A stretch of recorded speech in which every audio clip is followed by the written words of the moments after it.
Bismillahirrahmanirrahim. Assalamualaikum warahmatullahi wabarakatuh. Selamat malam teman-teman semuanya. Terima kasih kehadiran pada malam hari ini. Kami akan menyampaikan perkembangan penanganan perkara dugaan korupsi terkait dengan pengelolaan kawasan perdagangan bebas dan pelabuhan bebas wilayah Kota Tanjung Pinang tahun 2016-2019. Sebagaimana yang teman-teman sudah ketahui sebelumnya, kami sudah menyampaikan kepada masyarakat melalui teman-teman tentunya bahwa KPK saat ini sedang melakukan kegiatan penyidikan terkait dugaan korupsi pengelolaan kawasan perdagangan bebas di Tanjung Pinang. Pada saatnya nanti ketika proses penyidikan cukup, pasti kami akan umumkan siapa yang ditetapkan sebagai tersangka, termasuk konstruksi perkaranya seperti apa dan pasal-pasal yang ditetapkan. Pada malam hari ini dari tim penyidik KPK menyatakan cukup proses penyidikannya sehingga kami akan umumkan identitas dari tersangka sekaligus juga dilakukan upaya paksa penahanan. Malam hari ini hadir pelaksana tugas Deputi Penindakan Pak Asep yang nanti akan menyampaikan beberapa poin perkembangan dari kegiatan penyidikan dimaksud, dan setelahnya seperti biasa kami beri kesempatan kepada teman-teman untuk bertanya lebih lanjut. Kita fokuskan terkait dengan perkara ini lebih dahulu, baru kemudian kami silakan juga teman-teman bila ada pertanyaan terkait dengan penanganan perkara oleh KPK. Baik, kami silakan Pak Asep untuk menyampaikan beberapa poin perkembangan dari penanganan perkara dimaksud. Terima kasih Mas Ali. Bismillahirrahmanirrahim. Assalamualaikum warahmatullahi wabarakatuh. Selamat malam dan salam sejahtera bagi kita sekalian. Yang terhormat Mas Ali, yang saya banggakan rekan-rekan sekalian para jurnalis maupun masyarakat yang mengikuti kegiatan ini secara live di rumah masing-masing. Baik, pada hari ini Jumat tanggal 11 Agustus tahun 2023 kami akan menyampaikan perkembangan penyidikan perkaraan duga tindak pidana korupsi terkait pengelolaan kawasan perdagangan bebas dan pelabuhan bebas wilayah Kota Tanjung Pinang tahun 2016 sampai dengan 2019. Sebagai tindak lanjut adanya laporan masyarakat, KPK kemudian mengumpulkan informasi berikut data terkait dugaan adanya peristiwa pidana sehingga dilakukan penyelidikan dan diperoleh kecukupan alat bukti sehingga naik ke tahap penyidikan dengan menetapkan dan mengumumkan tersangka yaitu saudari DY, Kepala Badan Pengusahaan Kawasan Perdagangan Bebas dan Pelabuhan Bebas Bintan, wilayah Kota Tanjung Pinang. Adapun konstruksi perkaranya adalah sebagai berikut. Saudari DY berdasarkan keputusan Dewan Kawasan Bintan tanggal 23 Agustus tahun 2013 resmi diangkat menjadi Kepala Badan Pengusahaan Kawasan Perdagangan Bebas dan Pelabuhan Bebas Bintan, wilayah Kota Tanjung Pinang. Sekitar Desember 2015, Ditjen Bea dan Cukai mengirim surat resmi perihal evaluasi penetapan barang kena cukai atau BKC ke kawasan perdagangan bebas dan pelabuhan bebas yang berisi antara lain teguran kepada BP Bintan terkait jumlah kuota rokok yang diterbitkan BP Bintan termasuk BP Tanjung Pinang tahun 2015 melebihi dari yang seharusnya, di mana sesuai ketentuan besaran kuota rokok hanya sebesar 51,9 juta batang, sedangkan besaran kuota rokok yang diterbitkan sebesar 359,4 juta batang dengan kalkulasi selisih sebesar 693% dari yang seharusnya. Selama saudari DY menjabat, realisasi jumlah kuota hasil tembakau atau rokok telah melebihi dari kebutuhan wajar setiap tahunnya dengan ditandatanganinya 75 SK kuota. Dengan kebijakan saudari DY tersebut telah menguntungkan berbagai perusahaan pabrik dan distributor rokok yang seharusnya membayar cukai dan pajak atas kelebihan jumlah rokok tersebut.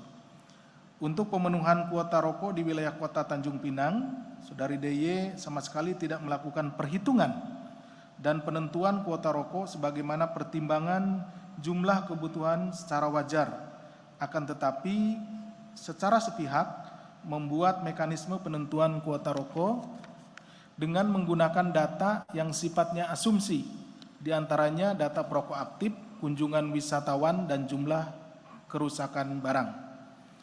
Selain itu, Saudari DY juga melibatkan staf dalam menyusun aturan perhitungan kuota rokok, sehingga hasil perhitungannya tidak dapat dipertanggungjawabkan. Adanya jatah titipan kuota rokok, disertai penetapan kuota rokok untuk beberapa perusahaan pabrik, lebih dari 1 kali dalam 1 tahun anggaran.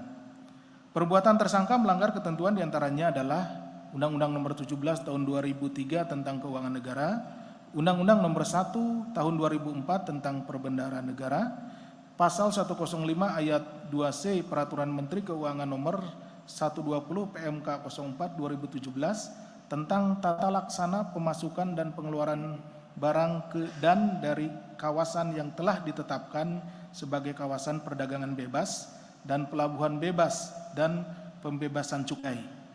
Atas tindakan tersebut, Saudari DY menerima uang dari beberapa perusahaan rokok dengan besaran jumlah sekitar 4,4 miliar dan tim penyidik masih akan terus mendalami penerimaan uang lainnya.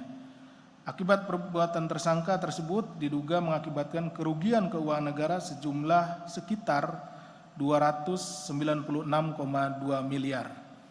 Untuk kebutuhan proses penyidikan, tim penyidik menahan tersangka DY selama 20 hari pertama terhitung tanggal 11 Agustus 2023 hari ini sampai dengan 30 Agustus 2023 di rutan KPK pada Gedung Merah Putih. Tersangka disangkakan melanggar pasal 2 ayat 1 atau pasal 3 Undang-Undang Republik Indonesia Nomor 31 Tahun 99 tentang pemberantasan tindak pidana korupsi sebagaimana telah diubah dengan Undang-Undang Republik Indonesia Nomor 20 Tahun 2001 tentang perubahan atas Undang-Undang Republik Indonesia Nomor 31 Tahun 1999 tentang pemberantasan tindak pidana korupsi. Demikian yang bisa kami sampaikan. Terima kasih. Assalamualaikum warahmatullahi wabarakatuh. Kami kembalikan kepada Mas Ali. Silakan Mas Ali. Baik, terima kasih Pak Asep yang sudah membacakan poin-poin perkembangan dari penanganan perkara dimaksud. Pada prinsipnya hari ini KPK mengumumkan 1 orang sebagai tersangka, yaitu DY selaku Kepala Badan Penguasaan Kawasan Perdagangan Bebas wilayah Kota Tanjung Pinang yang diduga melakukan tindak pidana korupsi pasal 2 atau pasal 3 Undang-Undang Tindak Pidana Korupsi yang mengakibatkan kerugian keuangan negara sekitar 296,2 miliar dan terhadap tersangka dilakukan penahanan sampai nanti tanggal 30 Agustus 2023 di rutan KPK pada Gedung Merah Putih. Baik, kami silahkan 3 orang penanya. Silakan, sebelah kanan saya ada. Kalau tidak ada, saya persilakan sebelah kiri. Silakan. Halo. Ya, mau nanya Mas soal masalah suap atau korupsi untuk kuota cukai rokok ini. Kan ini kan bukan yang pertama. Dulu juga ada di Bintan dan sekarang juga beberapa hasil riksa yang lalu ada di kasus Andi Pramono. Nah, apakah memang KPK mengendus adanya permainan cukai di daerah-daerah yang bea cukai yang lain yang memasukkan kuota rokok seperti ini karena kayaknya rokok tuh emang kebutuhan masyarakat yang kuotanya nggak pernah cukup gitu di tiap daerah. Itu aja untuk kasus ini. Kasus lain boleh sekalian? Ya, mau nanya soal kasus pungli dan pencurian uang dinas. Apakah sampai sekarang ada pihak-pihak yang sudah mengembalikan uang ke KPK terkait dengan 2 masalah itu?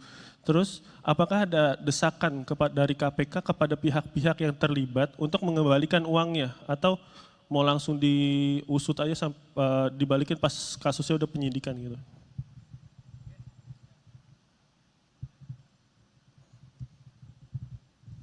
Satu lagi boleh Mas? Lukas NMB itu soal judinya itu banyak masyarakat yang mikir kalau apakah memang uang judinya ini pakai APBD juga, karena kan kemarin disebut dia main 22 miliar aja kalah biasa aja nggak ada sedih-sedihnya. Nah, apakah ada kemungkinan dia main judi pakai uang APBD? Oke, terima kasih Mas Chandra. Ada lagi? Yang di belakang saya beri kesempatan. Oke, silakan Mas Yogi. Izin Pak, ini ya, nyambung pertanyaan tadi Chandra itu kan juga sering terjadi deh ya cukai rokok itu. Nah ini celah-celahnya di mana sih yang mungkin waktu pas penyelidikan tim KPK bisa menemukan celahnya di sana supaya nanti bisa ketutup gitu Pak. Mungkin itu dulu, terima kasih. Baik, terima kasih Mas Yogi. Terakhir, satu orang lagi. Sementara cukup dulu ya. Oke, di belakang, Flori. Oke, enggak. Baik, terima kasih. Silakan Pak Asep untuk merespon pertanyaan dari teman-teman media tadi. Baik, terima kasih rekan-rekan. Alhamdulillah pada sore hari ini pertanyaannya tidak terlalu banyak. Sepertinya kelelahan habis ikut ini lomba 17 Agustusan. Ya. Baik, dari Mas Chandra, yang pertama adalah terkait dengan kuota cukai rokok. Suapnya ini juga dikaitkan dengan perkaranya saudara AP, di mana apakah kita atau KPK akan juga melihat perkara-perkara yang sama di daerah-daerah yang ada wilayah-wilayah yang bebas bea seperti itu. Betul memang Mas Chandra bahwa ini adalah terkait dengan perkara yang di Batam, ya, itu di Batam, kemudian yang sekarang di Tanjung Pinang. Ini perkaranya merupakan kelanjutan dari perkara yang di Batam. Juga dikaitkan dengan perkaranya AP, karena memang kalau yang AP itu terkait dengan barang yang masuk dari luar negeri. Tapi kalau ini adalah memang di kawasan tersebut itu ada kebutuhan dari rokok tersebut. Nah, kebutuhannya tersebut itu sebetulnya sudah ada kuotanya gitu ya, sudah ada kuotanya, tapi kemudian dihitung dan kuotanya menjadi lebih gitu ya, lebih dari yang seharusnya. Sehingga kelebihan itulah yang harusnya, karena ini daerahnya daerah bebas bea, itu perusahaan rokoknya menjadi tidak membayar cukainya gitu. Nah, dari kelebihan tersebut, kelebihan cukainya itulah yang merugikan kerugian keuangan negaranya. Kalau di luar daerah yang bebas cukai, itu pihak perusahaan kan harus membayar. Sebetulnya si pembelinya ya, si pembelinya nanti yang dibebankan untuk membayar. Jadi harga rokoknya itu sudah ditambahkan dengan harga cukainya, ada pita cukainya gitu.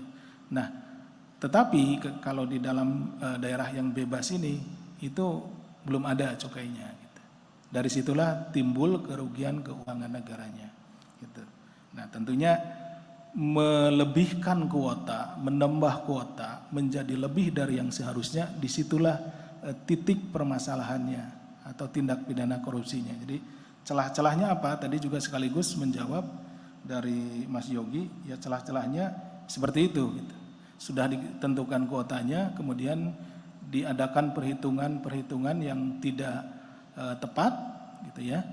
Kemudian menjadi melebihi kuota yang seharusnya. Kelebihan itulah yang menjadikan terjadinya tindak pidana korupsi.